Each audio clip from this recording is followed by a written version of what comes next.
Well, I think his confidence is building. His assurance out there on the floor on both ends is growing. We had talked about defensively over the last 3 or 4 games his ability to block and to alter shots and rebound the basketball and being able to do it consistently. And then from an offensive standpoint, um, him being able to finish around the basket, hit a couple mid-range shots.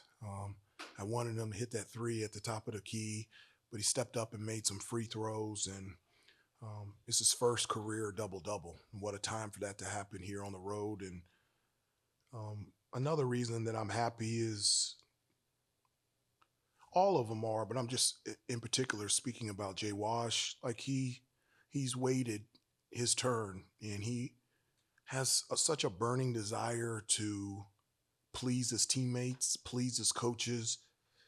Like he really wants to do well, and to see him being celebrated in the locker room amongst his teammates was something that I'll remember for the rest of my life. As far as the overall growth of the team goes, this time a week ago, Elliott hits the big shot, hits the free throw.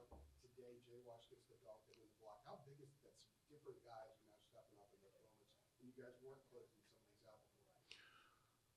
Well, I would prefer not to be in those situations. I'm just being honest with you.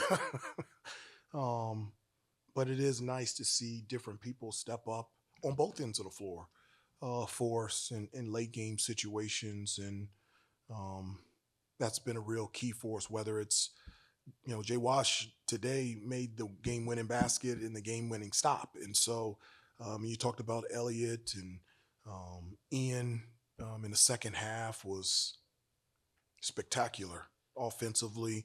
We just got to do a better job from a defensive standpoint. Just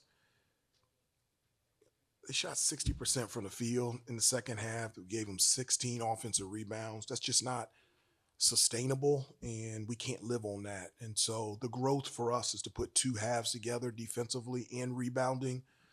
Then I feel like we're in a really good spot. Hubert, like you alluded to, similar to the SMU game, Ian starts out a little slow, but then he ends up the game with 21 points, shoots 5 of 8 from three. Do you feel like he's more comfortable in the offense where he can sort of withstand a slower start and still and not get out of his own head? I just I just can't remember a time here when I was a player, as an assistant, as a head coach, someone that can score as easily and as efficiently as him. If somebody did not give me the stat sheet, there's no way that I would have said he scored 21 points. I thought he had maybe 11 or 13, but his versatility of being able to score. I mean, made 5 threes, but he can score in transition. He can go one on one. Um, you know, he didn't get to the free throw line, but that's something that he does really well. So his ability out there just to be able to make plays and score the basket has been a huge benefit for us over the last month. Hubert, obviously the dunk that Jay Wash had at the end, Elliott was kind of he was battling with Middlebrooks, I guess, for the ball, kind of throws it behind his head as well. I mean, just what did you kind of make of his I guess his read on that play, being able to even see Washington, I guess. Well, I mean, he has elite vision, so I mean, he can see things that normal players can't see, and he can get the ball to him as well. Obviously, that initially wasn't the play, and NC State played it really well. But that opened the way that they played it, opened up Jay Wash underneath the basket. So to be able to find him where only Jay Wash had to just take one step and dunk it, that's exactly what we wanted. And it was great execution by them. Other than Elliott's late turnover, was this one of his more efficient games and showing strides in that area? It really was. I mean, 9 assists, 3 turnovers.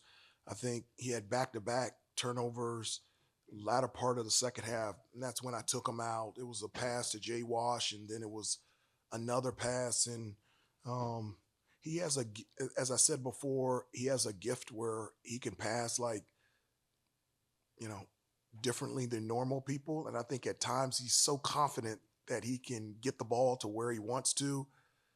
Sometimes it ends up as a turnover, but I thought he played really well today. He ran our offense. He took care of the basketball, and I was really proud of him tonight.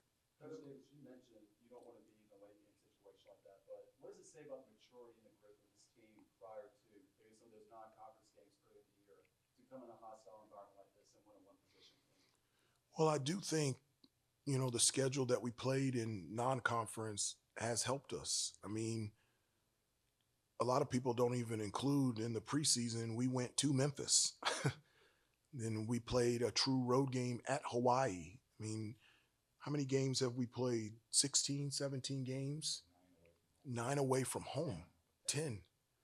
And so, yes, playing here is a very difficult environment, but we've been there before. And we've been in that situation where we need a basket or we need a stop. So it's great to be able to pull from experiences that you've had as a team and individually to be able to execute. And that's what we talked about in the huddle prior to the last possession defensively is we were in the same situation against UCLA and we just needed one stop.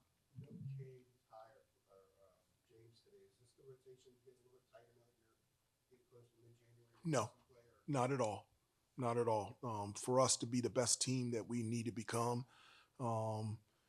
when you talked about different people have stepped up, Cade's going to step up, JB's going to step up. We need everybody, and Ty's going to step up. There is no set rotation. North Carolina's going to show up and try to become the best team that we could possibly become. In those late game timeouts before the final timeout with the defensive stop, what was just kind of your overall message to the team as you got closer to the end? Well, I first started off and I just said, guys, isn't this really fun? Just kind of loosen them up a little bit because it is just basketball. And so just to get them to understand that this is a privilege to be in this type of situation. These are things that you think about and remember for the rest of your life. And the reason why I can say that is because I remember them from a player. And then we just talked about what we need to do in order to execute and that things that they've been told, things they've been taught, and things that they're obviously talented enough to do. And let's go out there and do it. And just one, joke around with them so they can just not get nervous. And then number two, give them the confidence that they can step up and get it done. Thanks, Coach. Coach Yep. Steve, Thank you. so Yep. step out. Good.